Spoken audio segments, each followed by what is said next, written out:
the birth of Jesus, the Son of God. But do you know why he came? In today's video, we're going to find out. Before time even began, God had a plan bigger than any king, any army, any empire, a plan to save a broken world through love.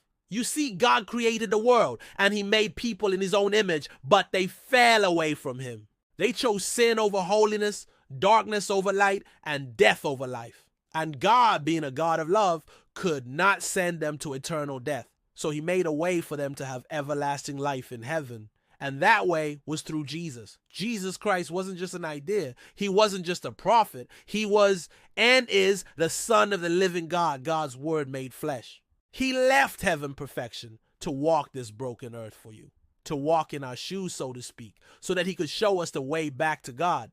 When Jesus was born, he didn't look like a king. He was born in a cold, dark manger among animals, dirt and straw, the King of Kings wrapped in rags, barely noticed by the world. There were no crowds, no celebration, just a quiet night in Bethlehem under a sky full of stars. But heaven knew, heaven sang.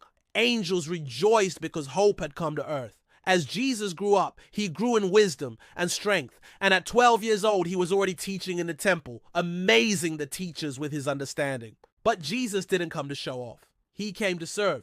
When Jesus began his ministry, he didn't choose the richest, smartest, or most powerful men to walk with him. He chose fishermen, tax collectors, ordinary broken men. Because Jesus doesn't call the qualified, he qualifies the called. He walked from town to town, healing the sick, giving sight to the blind, making the lame walk, raising the dead. He didn't just heal their bodies, he healed their hearts. He sat with sinners, he forgave the unforgivable. He loved the ones the world threw away. And everywhere Jesus went, he brought hope, real hope. He taught about a kingdom not built by man, a kingdom of mercy, grace, and love.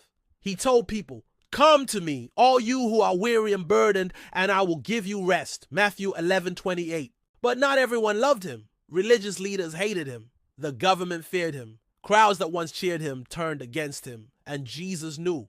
He knew betrayal was coming. He knew the cross was coming. He knew the nails, the pain, the rejection were all ahead, and still he kept walking. On his final night, Jesus knelt in a garden, sweating blood, crying out to God, "Father, if it is possible, let this cup pass from me, yet not my will, but your will be done." Matthew 26:39. Even in fear, Jesus chose obedience. When the soldiers came, he didn't fight back.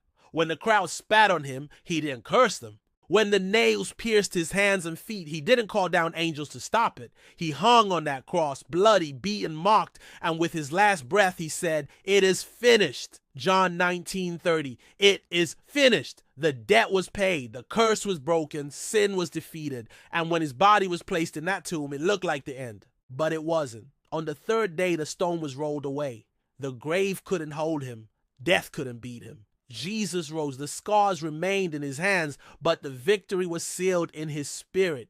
He appeared to his followers, alive, breathing, real. He told them to go into all the world, preaching the good news. The good news that love won, mercy won, hope won.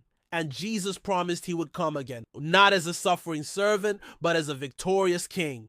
Today, that same Jesus is still calling your name. Not asking for perfection, not asking for religion, just asking for your heart. He's still healing the broken, still forgiving the sinner, still offering life to the lost.